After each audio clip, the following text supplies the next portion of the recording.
Welcome to this board review on depression and anxiety in primary care, focused entirely on question strategy. This video is brought to you by Roadmap to Residency. On this exam, depression and anxiety show up as clean outpatient vignettes built around screening tools, first-line medication choices, and follow-up timing. Our goal today is not to reteach psychiatry. It is to show you how these question stems are built and how to attack them quickly. Make sure you are also working through your question bank and a trusted review resource alongside this video, because these patterns stick best when you do many practice questions. Let us get started. Here is what we are going to cover today. First, we will learn to recognize the screening stems built around the 9-item patient health questionnaire for depression and the 7-item scale for generalized anxiety. Second, we will nail down medication selection, where a selective serotonin reuptake inhibitor is the first-line answer for both conditions. Third, we will cover when the correct answer is a referral for therapy rather than a prescription. And fourth, we will master the follow-up timing traps this exam loves. Along the way, we will walk through several practice questions together and explain exactly why each answer choice is right or wrong. This video assumes you have the underlying content from your review resources. We are here to sharpen how you take the test. Our first strategy is to read the screening stem efficiently. Start by counting the symptom duration, because the timeline usually names the diagnosis. For a major depressive episode, look for low mood or loss of interest present for at least 2 weeks. For generalized anxiety, look for excessive worry on most days for at least 6 months. Next, recognize the scales by the way they are described. When the vignette mentions a 9-item mood questionnaire, it is pointing you to the patient health questionnaire used to screen and grade depression. When it describes a 7-item worry scale, it is pointing to the generalized anxiety scale. Learning to spot these tools by their description tells you what the question is really asking before you even reach the answer choices. Strategy 2 is to grade the severity before you choose a treatment, because the right next step depends on it. Mild disease can often start with talking therapy alone. Moderate to severe disease usually calls for a medication, therapy, or both together. So before you commit to a treatment answer, decide from the vignette whether the patient is mild, moderate, or severe. There is one more habit that will save you points. Whenever depression appears, the exam expects you to think about safety. If any answer choice involves asking the patient directly about thoughts of self-harm, that safety assessment usually comes before starting a medication. And when a stem describes active thoughts of self-harm with a plan, the safe disposition jumps to the very top of your answer list. Strategy 3 is medication selection, and this is high yield.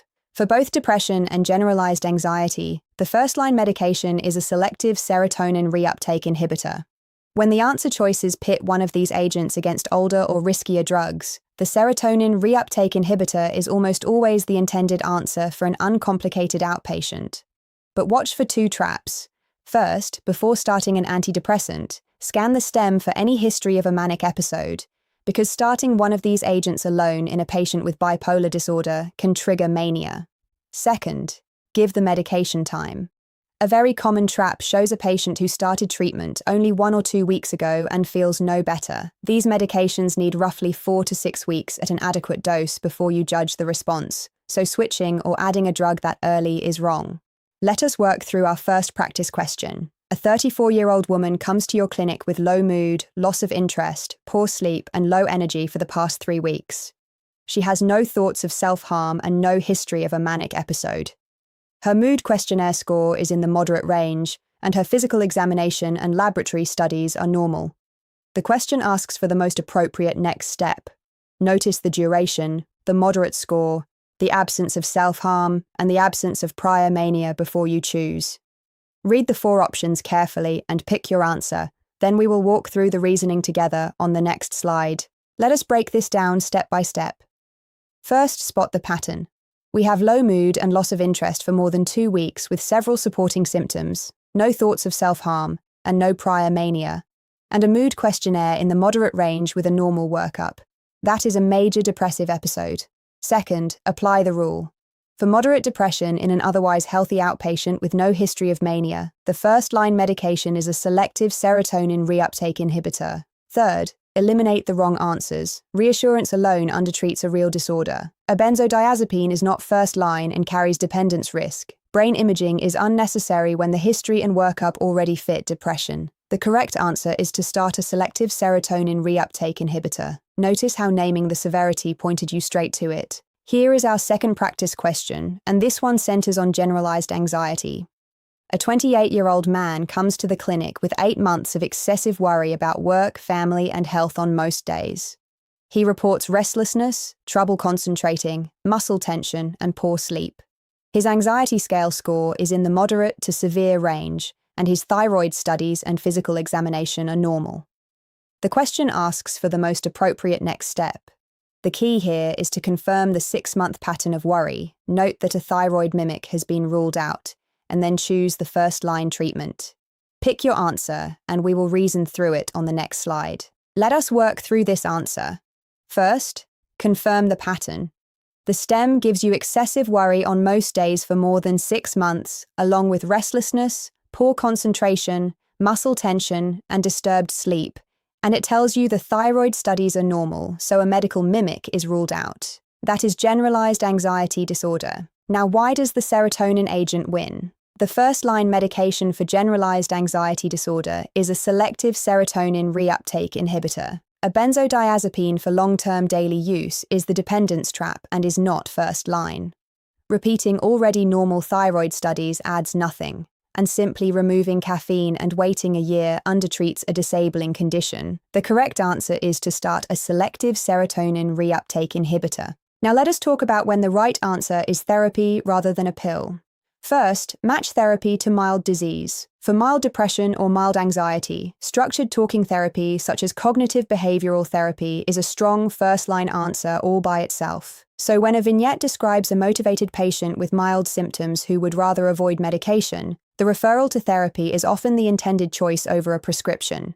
Second, combine therapy with medication for more severe disease. For moderate to severe cases, the strongest answer frequently pairs a serotonin reuptake inhibitor with cognitive behavioral therapy because the two together outperform either one alone. When an answer choice offers both medication and therapy for a more severe patient, that combined option is often the correct one. Here is our third practice question, and it tests follow-up timing.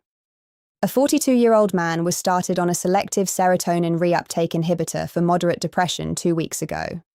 He has no thoughts of self-harm and tolerates the medication well, but he says he does not feel much better yet, and he asks whether the medication is working. The question asks for the most appropriate next step. The single most important detail is that only 2 weeks have passed. Think about how long these medications actually take to work before you choose, and be careful not to abandon a reasonable plan too soon. Pick your answer, and we will reason through every option on the next slide. Let us break down this answer. First, apply the timing rule.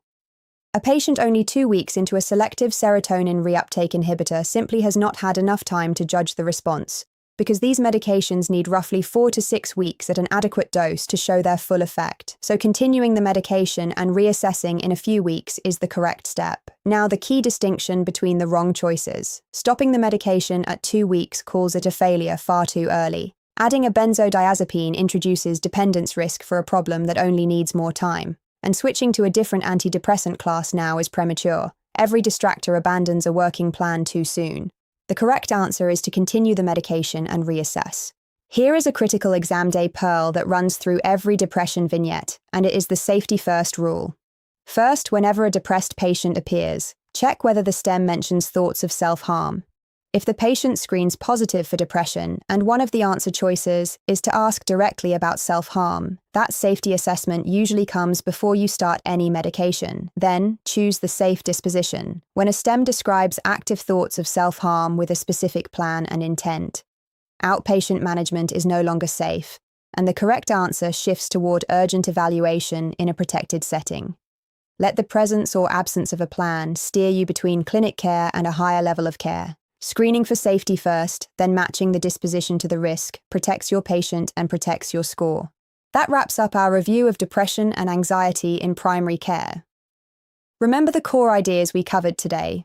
Recognize the screening tools by their description, and let the symptom duration name the diagnosis.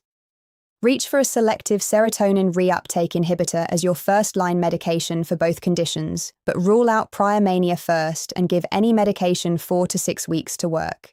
Know when the answer is therapy alone, when it is combined therapy and medication, and always screen for safety in a depressed patient. The best way to lock all of this in is to drill questions in your question bank under timed conditions. Read every explanation, even on the ones you got right, and confirm the details in a trusted review resource. Visit roadmaptoresidency.com for expert tutors and residency advisors who can help you build a personalized study plan. If you found this video helpful, please like and subscribe so you do not miss our next board review session. Good luck on your exam, and we will see you in the next video.